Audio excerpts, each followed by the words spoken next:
Ils s'accumulent sur les berges du Nil et tuent les coraux de la mer Rouge. Les déchets plastiques sont devenus un fléau en Égypte. Selon l'Organisation de protection de l'environnement WWF, le pays déverse chaque année 250 000 tonnes de plastique en Méditerranée. Afin de diminuer cette pollution, des associations locales et citoyennes s'organisent. Un premier pas, même si beaucoup reste à faire, comme le montre ce reportage de nos correspondantes Nadia Blétry et Claire Williot. Derrière ces images de cartes postales, Alexandrie, la deuxième ville du pays, est asphyxiée par les ordures. Quand il a pris conscience qu'en 2050, il y aurait plus de plastique dans la mer que de poissons, Ahmed Yassine a décidé de s'engager. Il milite aujourd'hui pour alerter l'opinion contre les méfaits de cette matière polluante, sur les fonds marins en particulier. L'Égypte est le plus gros pollueur de la Méditerranée. Le pays pollue avec du plastique à usage unique et il y en a de toutes sortes. En Égypte, on a de très nombreuses usines qui fabriquent cette matière. Notre économie est massivement dépendante du plastique.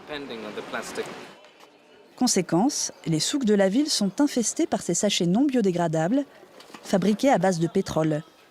L'Égypte en produit chaque année 12 milliards. Au marché, vendeurs et clients en sont des consommateurs compulsifs. Et quand Ahmed Yassine demande à ce commerçant s'il en connaît les dangers, voici sa réponse. L'odeur du plastique est très forte. Alors, pour protéger nos clients, on enveloppe d'abord les aliments dans du papier, puis on les met dans le sac plastique. Et comme il y a une poignée, c'est plus pratique pour le transport. Comme ce commerçant, et faute d'informations, les Égyptiens ne ressentent pas le besoin de changer leurs habitudes. Tout le pays est pourtant touché. De plus en plus d'associations luttent aujourd'hui contre ce fléau. Au Caire, Very Nile organise des journées de ramassage de déchets sur les rives du Nil. Mostafa Habib supervise l'embarquement d'une centaine de volontaires sur ces gros bateaux. Au programme, le nettoyage d'un quartier chic de la capitale. Mostafa n'a pas besoin d'aller chercher très loin. Les berges du fleuve sont une décharge à ciel ouvert.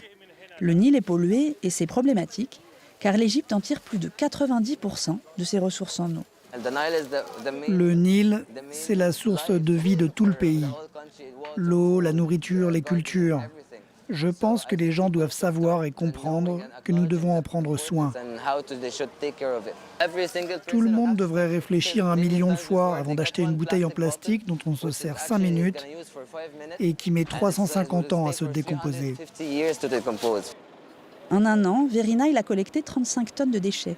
Un nombre important pour cette petite association, mais une goutte d'eau à l'échelle du pays qui produit chaque jour plus de 2600 tonnes de détritus en plastique.